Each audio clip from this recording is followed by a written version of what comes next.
साहेब जी की असीम कृपा से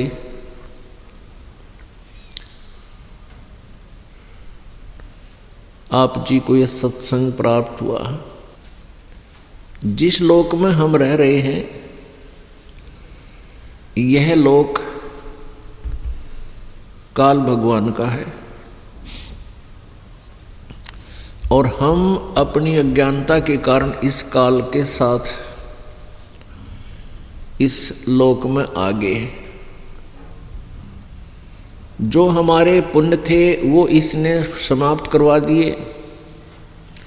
जो हमारी पूंजी हम सतलोक से साथ लेकर आए थे वो स्वर्ग के अंदर इसने विनाश करा दिए। उसके बाद इसने हमें यहाँ पृथ्वी पर पटक दिया। ये एक कैद है, एक जेल है।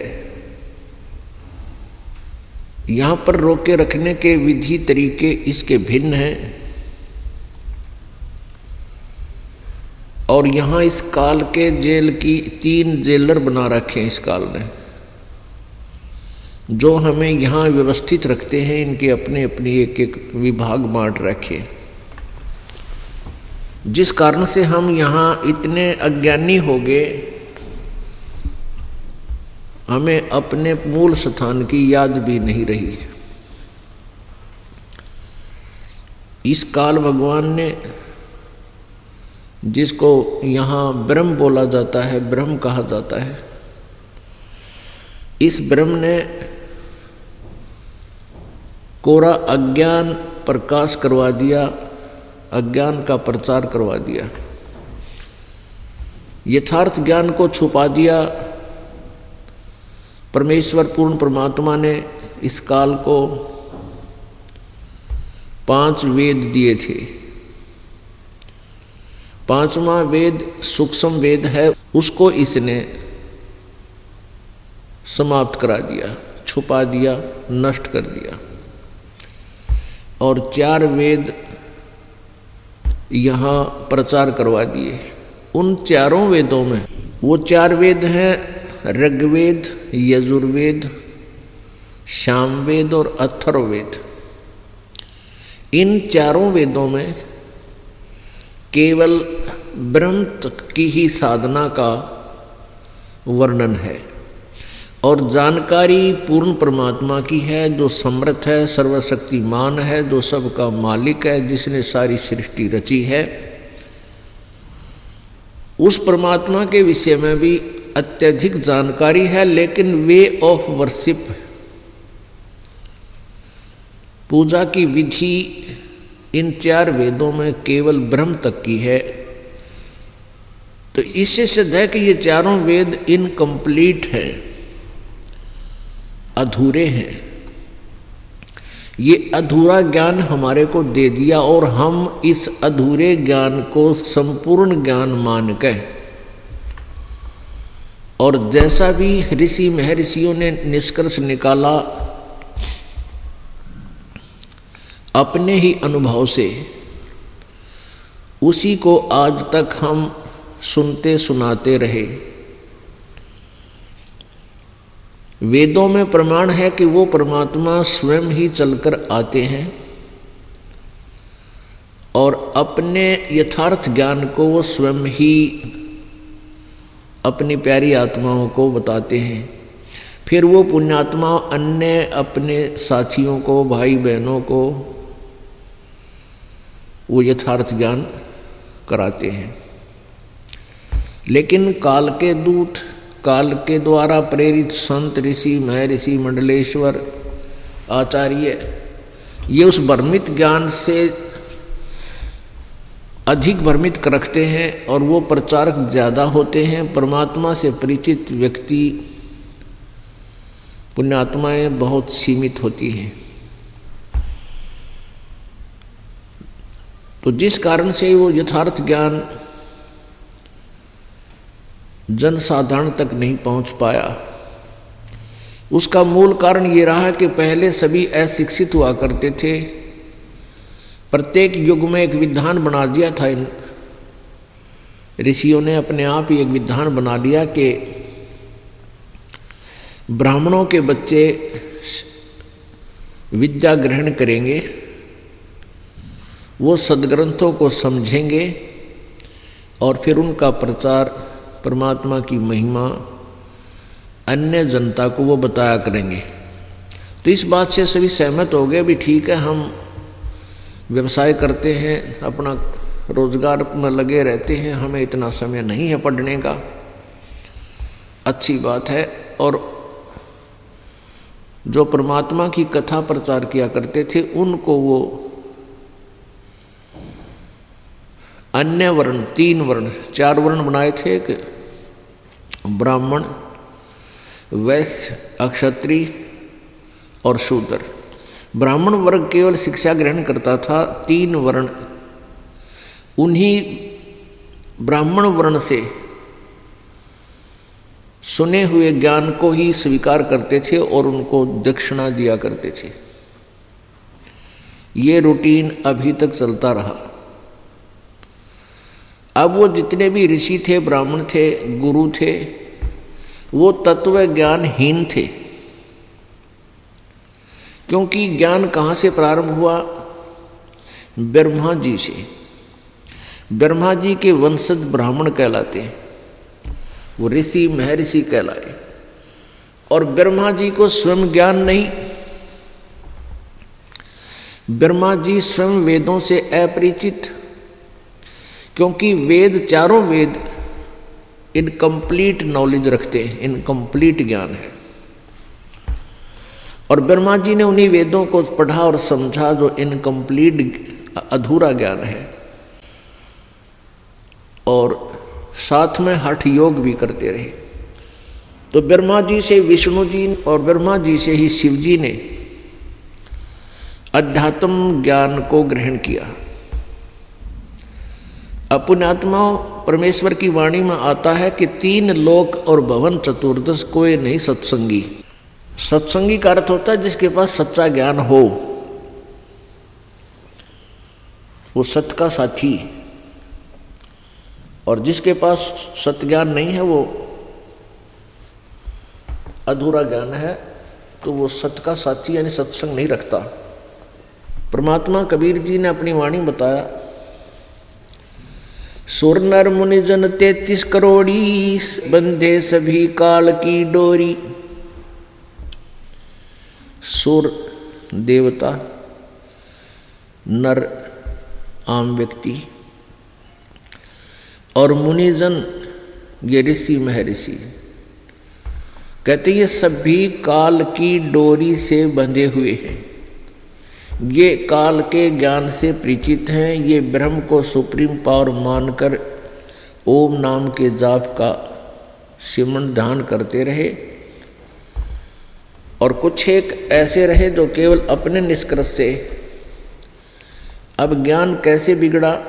वेदों में केवल ओम नाम है और एक परमात्मा की साधना की तरफ संकेत है, निर्देश है।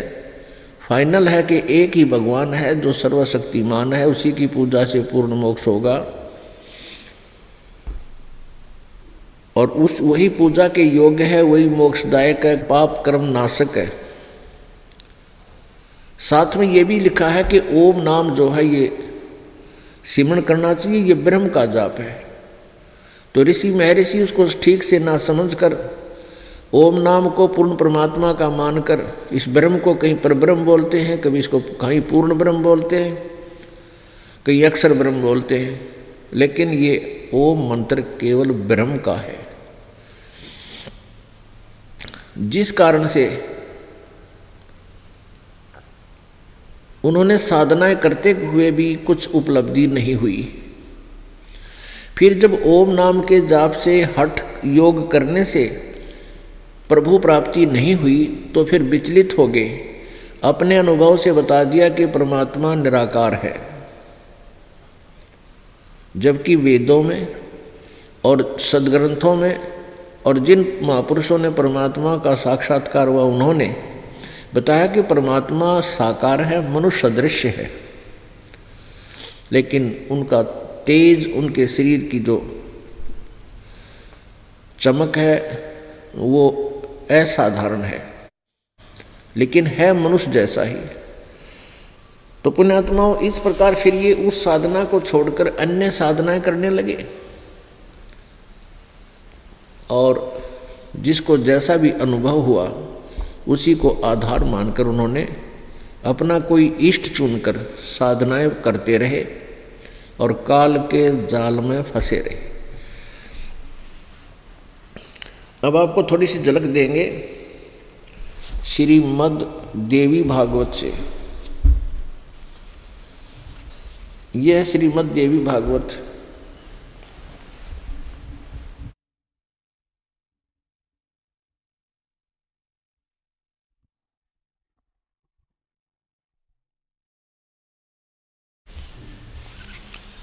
गीता प्रेस गोरखपुर से प्रकाशित है।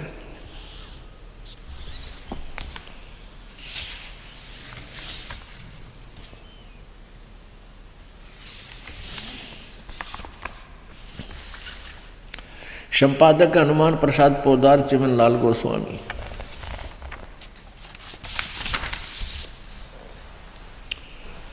प्रकाशक एवं मुद्रक हैं गीता प्रेस गोरखपुर, गोविंद भवन कार्यालय, कोलकाता का संस्थान। ये इनके फोन और फैक्स नंबर हैं। इस पर आपको दिखाते हैं विष्णु जी को कितना ज्ञान था, ब्रह्मा जी को कितना ज्ञान था। पृष्ठ 28 पे प्रथम स्कंद, पहला स्कंद। ये नारद जी और व्यास जी, जो इन पुराणों के राइटर हैं व्यास जी, ये दोनों डिस्कस कर रहे हैं। नारद जी से व्यास जी पूछ रहे हैं, नारद जी बता रहे हैं। नारद जी ने कहा, महाभाग व्यास जी, तुम इस विषय में जो पूछ रहे हो ठीक ही प्रश्न मेरे पिताजी ने भगवान श्री हरि से किया था, यानी विष्णु जी से किया था। देवा अधिदेव भगवान जगत के स्वामी हैं। अब नारद जी के ज्ञान का भी पता लग जाएगा इसमें। ये विष्णु जी को देवा अधिदेव यानी भगवानों के भगवान, जगत के स्वामी कह रहे हैं। लक्ष्मी जी उनकी सेवा में उपस्थित रहती हैं। दिव्य कौस्तुभमणि उनकी शोभा बढ़ाती है। वे शंख चक्र गदा लिए रहते हैं, पीतांबर धारण करते हैं, 4 भुजाएं हैं, वक्ष स्थल पर श्री वत्स का चिन्ह चमकता रहता है। वे चराचर जगत के आश्रयदाता हैं, जगत गुरु हैं। विष्णु जी को जगत गुरु कह रहे हैं कुण नारद जी, एवं देवताओं के भी देवता हैं। ऐसे जगत प्रभु भगवान श्री हरि महान तप कर रहे थे, उनकी समाधि लगी थी। यह देखकर मेरे पिता ब्रह्मा जी को बड़ा आश्चर्य हुआ।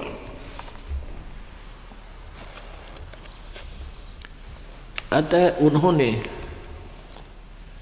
उनसे जानने की इच्छा प्रकट की। ब्रह्मा जी ने पूछा, प्रभु आप देवताओं के अध्यक्ष, जगत के स्वामी और भूत भविष्य एवं वर्तमान सभी जीवों के एकमात्र शासक हैं। भगवान फिर आप क्यों तपस्या कर रहे हैं और किस देवता की आराधना में ध्यान मग्न हैं? आप किस भगवान की पूजा कर रहे हो?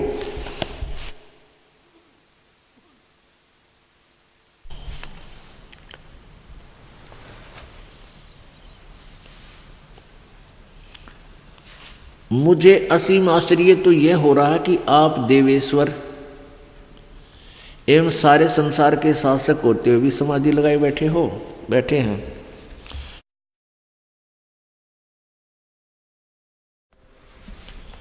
ब्रह्मा जी के विनीत वचन सुनकर भगवान श्री हरि उनसे कहने लगे, ब्रह्मन सावधान होकर सुनो, मैं अपने मन का विचार व्यक्त करता हूँ।